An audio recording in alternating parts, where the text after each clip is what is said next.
Welcome back, you gluttons for punishment, or alternatively known as people who like to waste their time online. But I visited, quite almost literally, I visited the Holy Land this weekend.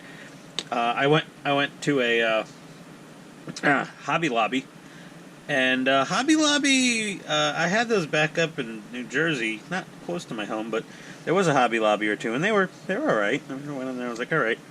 Hobby Lobby down in Georgia, holy moly! I mean, yeah, they just do it better down here.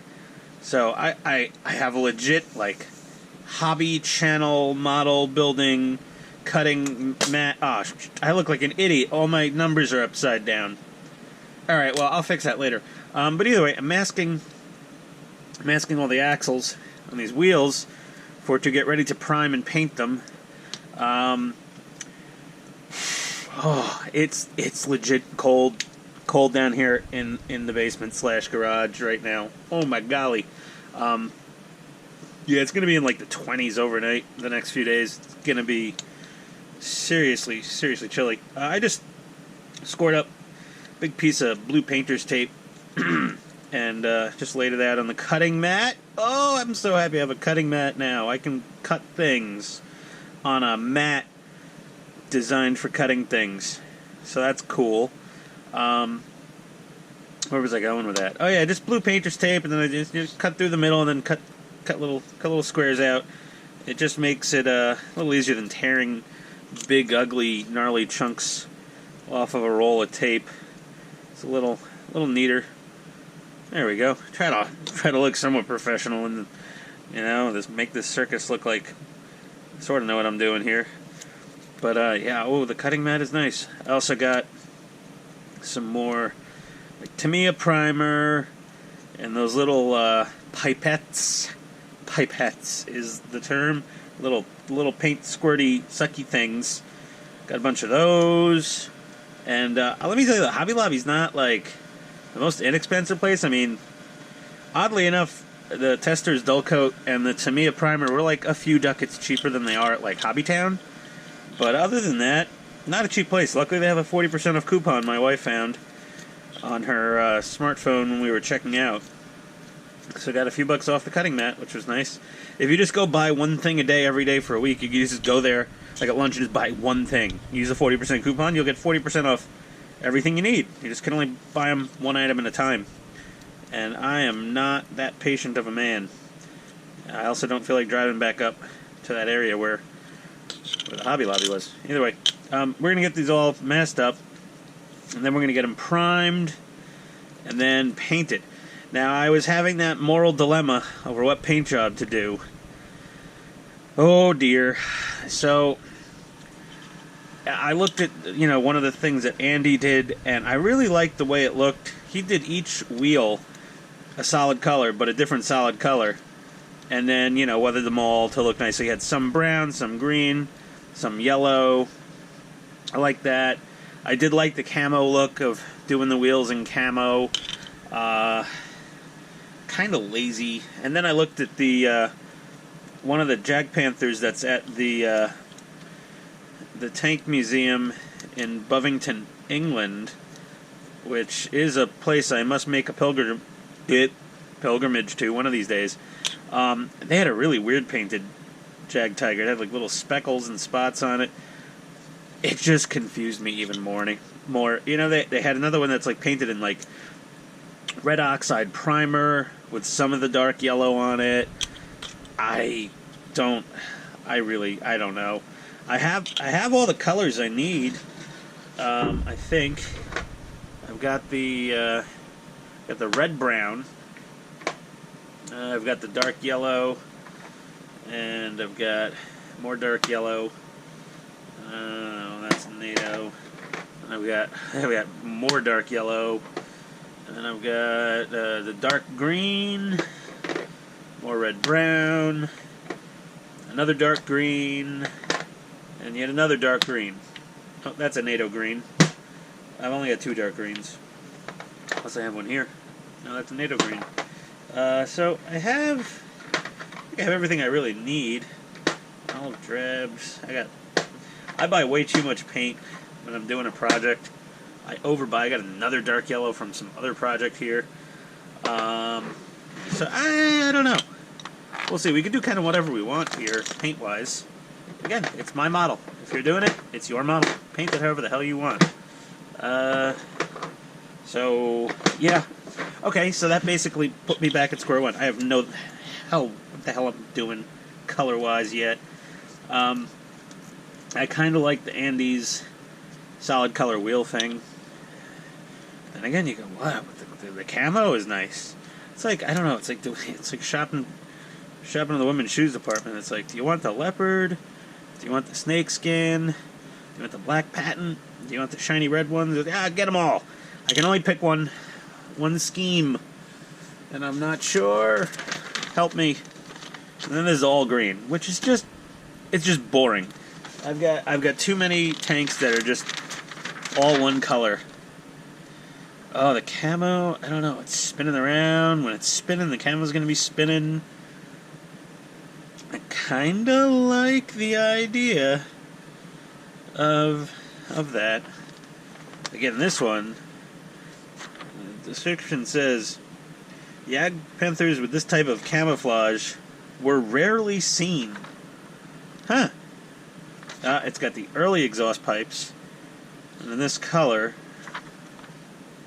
and this color is the late exhaust pipes, and this color has the early exhaust pipes, and I'm using the flash suppressor pipes. So according to Tamiya, this is how I should paint. I don't know. We'll figure it out. Okay, well let me get some stuff primed and painted, then we'll take it from there. All right. Okay, we have some primer drying. Ooh, it smells fantastico.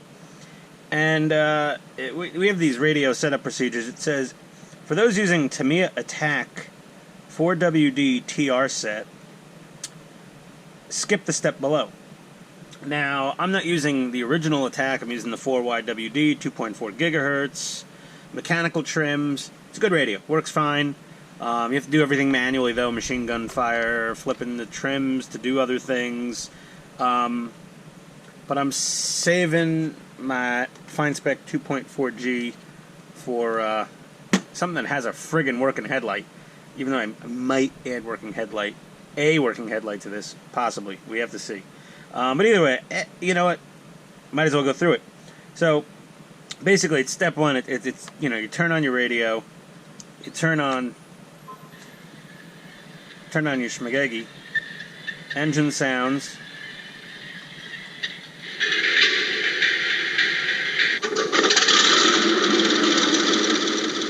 So we'll just turn that down for now.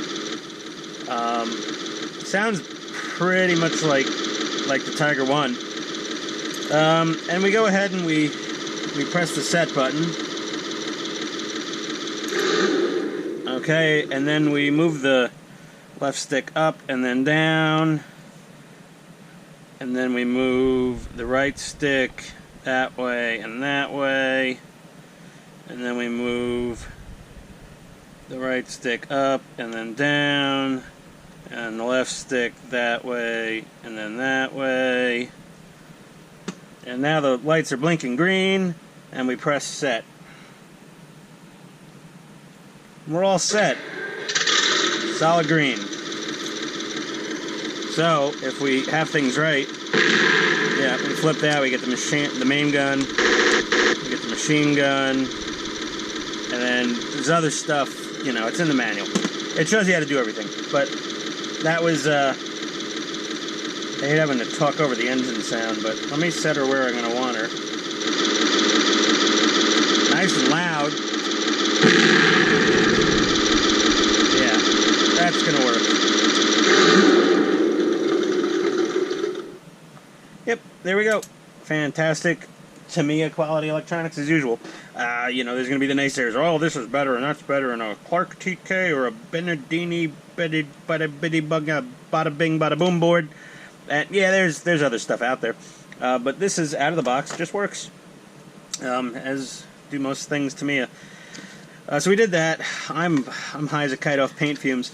So I painted. I got the road wheels, the return roller, and the main drive sprockets in primer, drying right now, and we're going to. Okay, we're just gonna disconnect all these guys for now. The little Y harness, high tech Tamiya, really high tech. Is how they do it. It works fine. It's an older tank, so we're not going to have an external antenna sticking out of this tank because we're using the 2.4 gigahertz 4WWII. So we'll just put that guy aside for now. And yeah, these guys. Okay, there is a cover on this DMD. If you're trying to figure out where the hell do I plug in that cable, you got to pop the cover off, and it comes off. Then there's another extension here, a 3-pin, but you're using the 4-pin. The 3-pin is for something else, for another model. And there's a whole bunch of unused connectors here. CN5 option, CN2 option, CN1 option. A couple of these guys are for for the battle system, so the Apple and the infrared, and then one of these other ones is obviously not used for anything on this model, but you know, guys figure it out and they get the pinouts, and then, you know, we could add a light maybe, or we could do an inline battery harness tap for a headlight if we wanted to. That's what I did on my Tiger one. I put functional headlights on it because I had too much time and money on my hands. Then they want us to double-side tape these suckers together, which is fantastic. That's just great. I mean, I don't mind it, but it's a little amateur hour-y. But yeah, we'll do that. We're going to get her into the chassis, and then we'll make some more progress somewhere else. BRB, guys. Okay, electronics are, you know, chassis electronics, 90% installed now.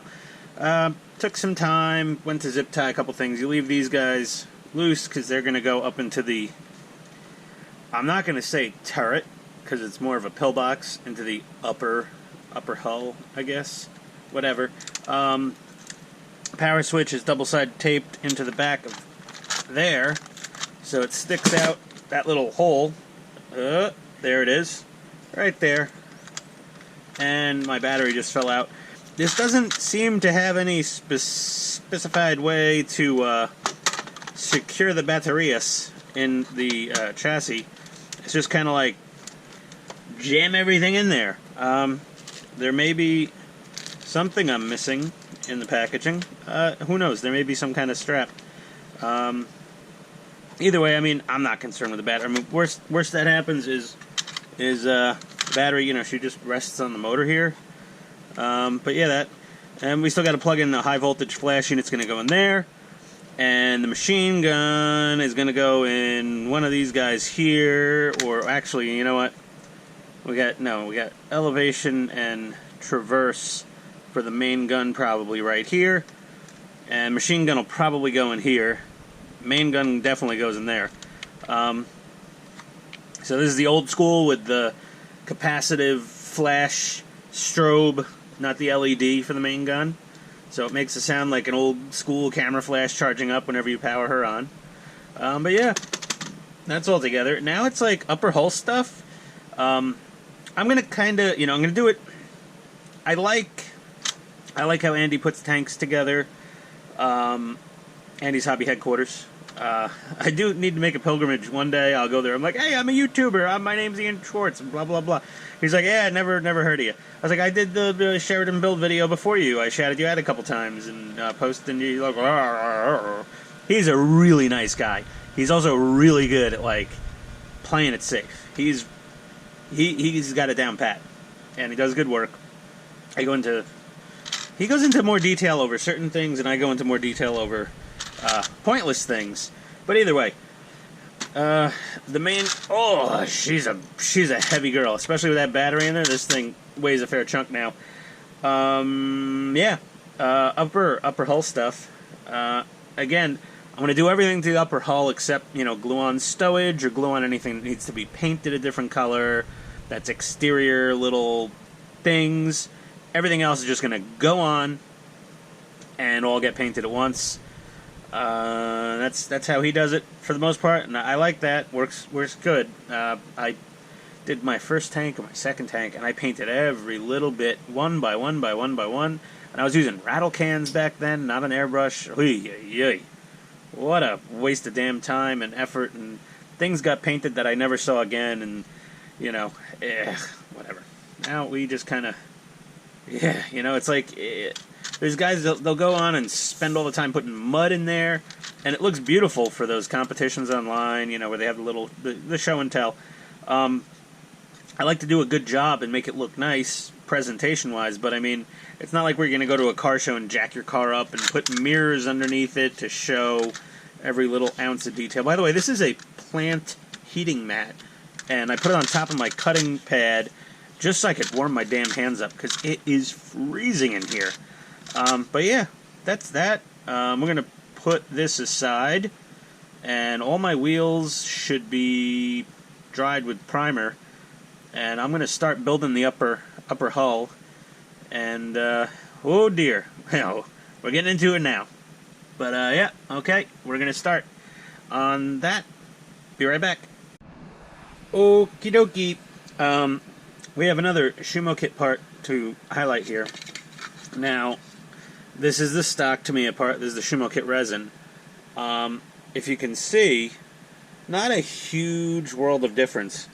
But when you're up close, this one, the casting texture is amazing.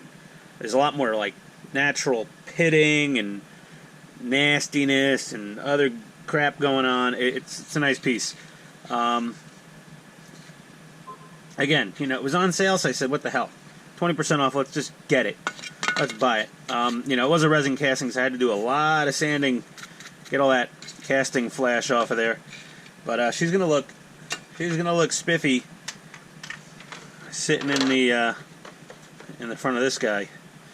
So this we have to crazy glue on, because I don't think you can glue ABS to polystyrene, even with the best of intentions and the same stuff glue.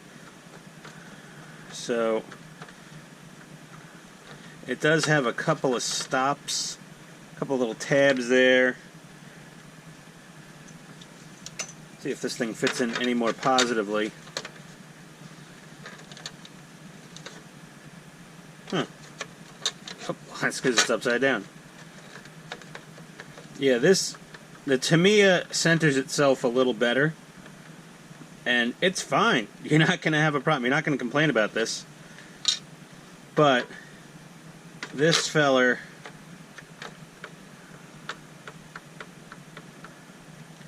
yeah, she's gonna look good. So we're gonna slather on a bit of CA.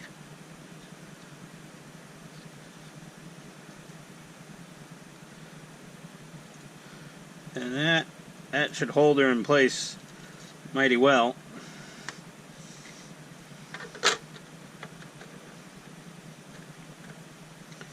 There we go. We got to try to support so we can apply even pressure.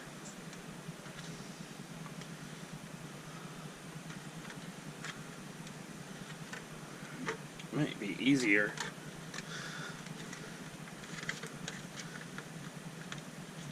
Yeah, it's easier to push down with this thing against a surface. There we go. We can get a good centering going. So I'll get this glued down. I'll be back with more. Alrighty. So my wife just called me and said, honey, if I light a candle, will the house blow up? Apparently some of my paint fumes have made it upstairs, and she's worried about a combustibility liability. No, it's fine. It's just little fumes. Nothing to worry about. Okay, so our front mantlet, yeah, sorta. Not kinda. The mantlet surround. I don't exact name for this. Okay, that's crazy glued on there. We got a little guy glued up here. A couple little things here. Some little tow hooks here. We got this little shelvy, skirty, fendery thing She's glued on. The stowage rack is glued on, but none of the stowage. Because we're going to, individually paint all those and put those on after we paint the main hull here. We got a whole bunch of good stuff happening. A little antenna holder there for the metal actual radio antenna we're not going to use. Not sure if I have something to replace that or not. Otherwise, I'll just make something out of piano wire, dipped in plasti dip or shrink wrap tubing or something along those lines. I don't have the little star command antenna. I wanted to get one of those. It wasn't happening. German shipping, shoof. So you can see the other side still pretty naked. We got a whole bunch of little hatches and things to build here, and other upper turret accoutrement. So I'm gonna get through what I can get through, but this is not the end of part 3 probably. All right, we continue. We're gonna do the late model schmagegi with the heater. Never leave the table when you're on a heater. Whatever. That was what was that? Not Wedding Crashers. Hangover. That's it. Good movie. So we got that's gonna. I'm doing this later model. So if need be, I may follow the late model paint scheme, or I may just improvise and do a what if paint scheme. We've got our little machine gun turret thingy bobber here, so that can probably go on pretty soon. That's pretty cool. I like this tank. It looks like aliens designed it back in World War II. We have, obviously, Nazi Germany with their alien equipment. Who knows? We had Area 51. They probably got a few UFOs as well that, they had some pretty cool stuff.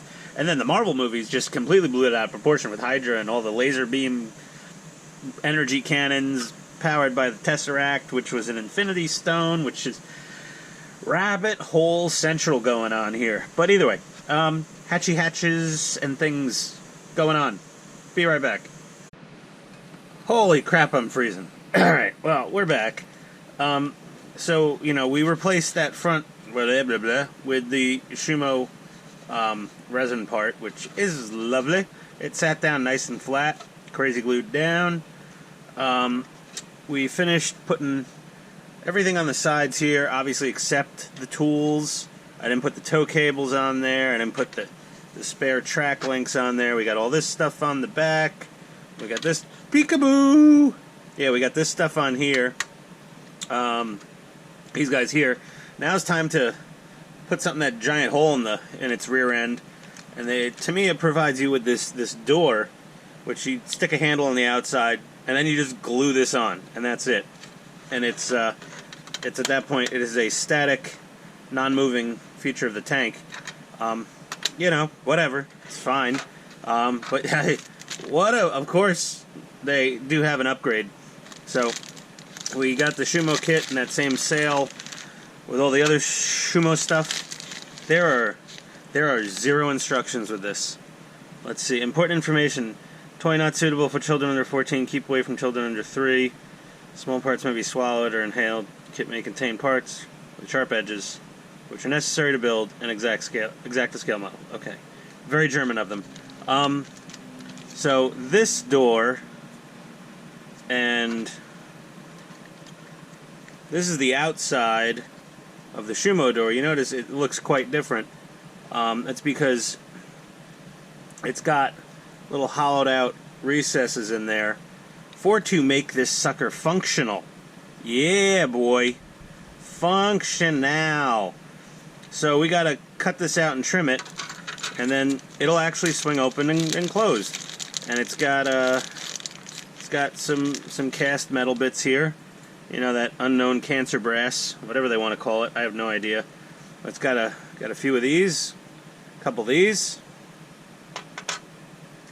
There's no nuts. I'm nutless. We got to drill a couple holes apparently, because these guys they'll go into here. I'm assuming something like that.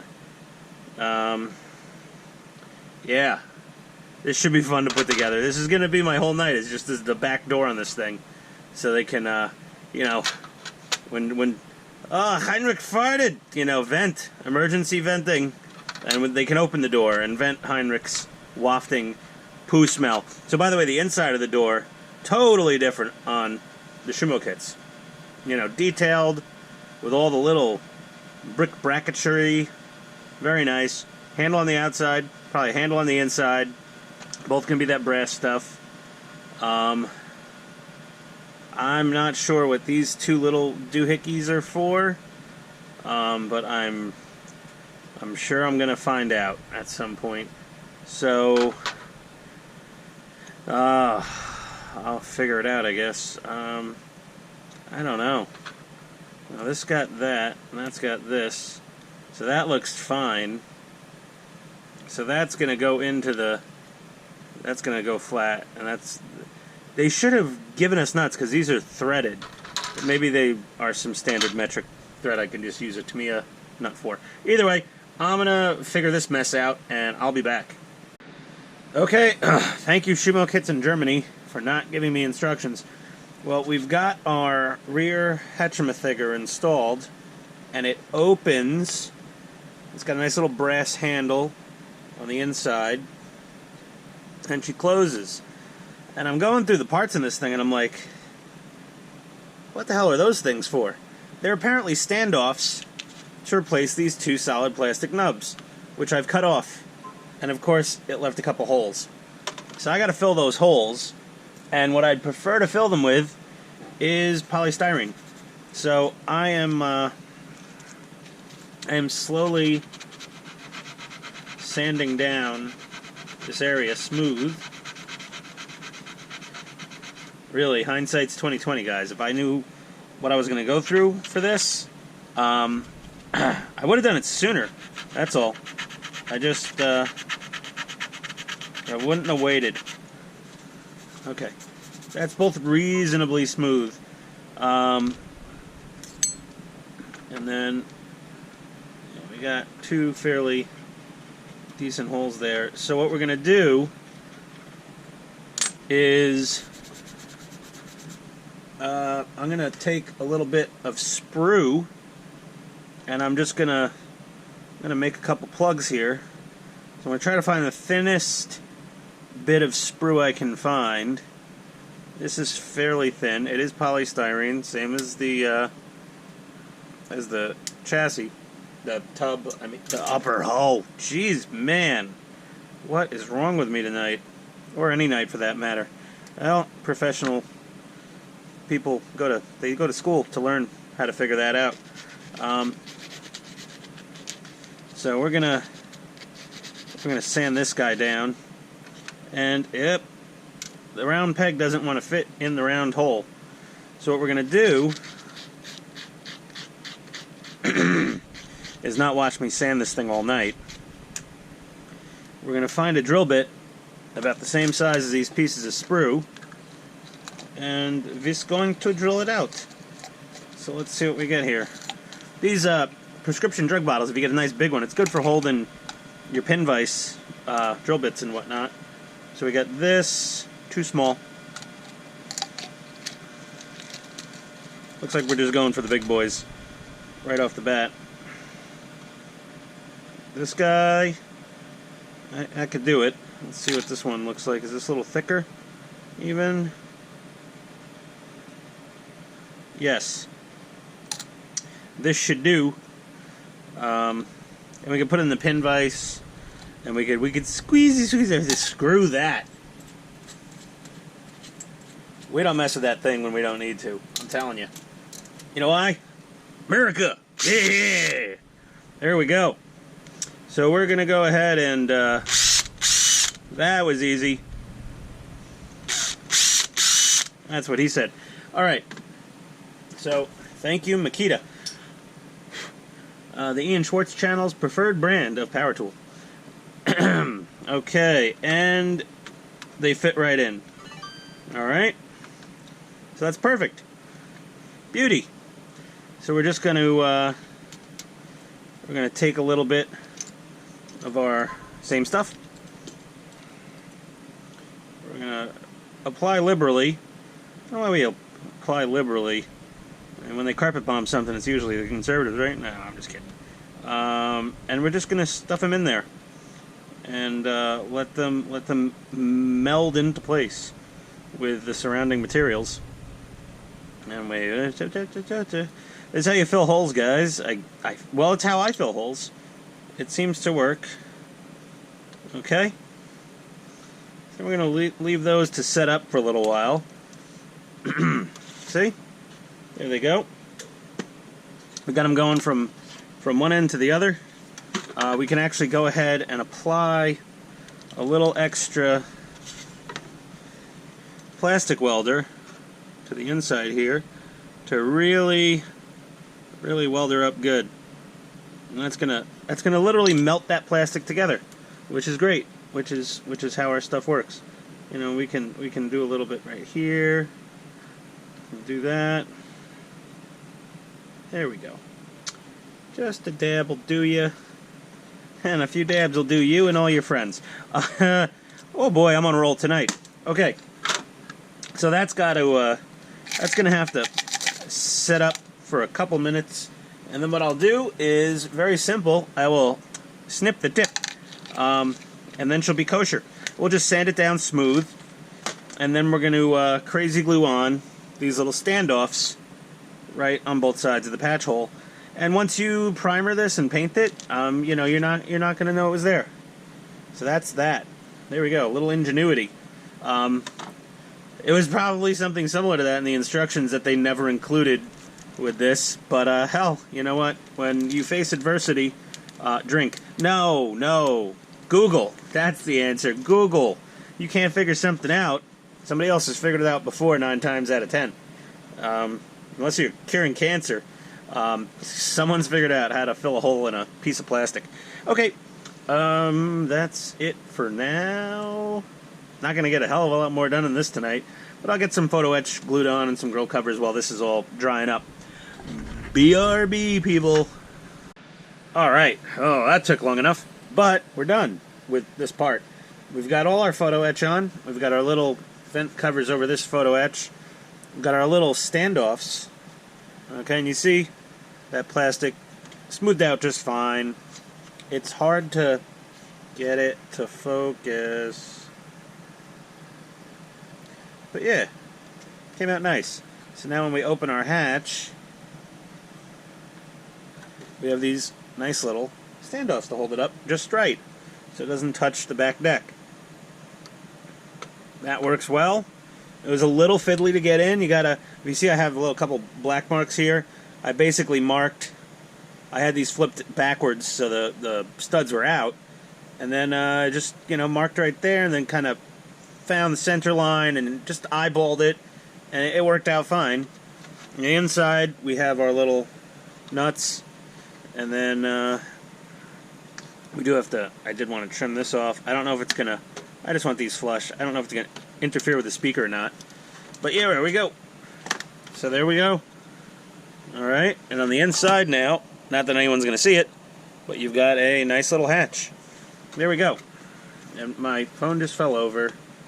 I'm exchanging text messages with one of my fellow modelers / family members back in the Bronx. And he's got these really creepy magnifiers on his head, and it looks perfect. He looks just scary enough. Pretty scary dude to begin with, One of those, like, I could kill you by looking at you. He really can, almost. I wouldn't be surprised. But yeah, he's in the middle of painting pussy boils. Don't read that wrong, kids. I know it's spelled the same. Pussy boils onto the back of a Warhammer little figurine. Those things are microscopic. I can almost smell the pus. But he also is good at tying his own fly fishing bait lures. Fishing fly lures, whatever, flies. But yeah, he could do that detail. He could handle those little Warhammer guys. I need to work on something bigger. I am not that good with minute, miniature, teensy weensy. When I'm working with something really tiny, I just lobster claw right up. But that is that. And at this point, we're going to start assembling the barrel main gun assembly. Woohoo, exciting. We're making some progress. You know what? Since there's no turret, and there's no turret ring, and there's none of the, all the... This actually goes together pretty darn quick. There's not a... It's not a super I spoke too soon. Yes, we have the infamous Trunnion barrel elevation and traverse system, which we do have an upgrade for. Of course we've got an upgrade. We've always got an upgrade. We got the Darrell Turner machined aluminum heavy-duty special handmade trunnion system. I think Ito Armor has one left in stock. The guys in the forums, myself included, bought out that whole run for the most part. But there are a couple, one, maybe more than one, but get it while it's hot, because that guy doesn't make them very frequently. Yeah, look at that. Okay, making good progress here. I think we're going to end on that high note, because it is getting a little late. Daddy needs time to mellow out. Yeah, I can't get started on the... I'll get all excited if I get started on the barrel, and then I'll never get to bed. So, that's that. That's it for tonight. Okay? Mostly completed here. Upper hull, minus stowage. I'll show you all that good stuff when we get to that. I got more surprises. That was a very... Oof. I just felt my masculinity go away there for a second. Not that I had much to begin with, but what little I have, I cherish. Okay, dokie. That's it. We're going to sign off for tonight. I'll see you again in part 4. Later, guys.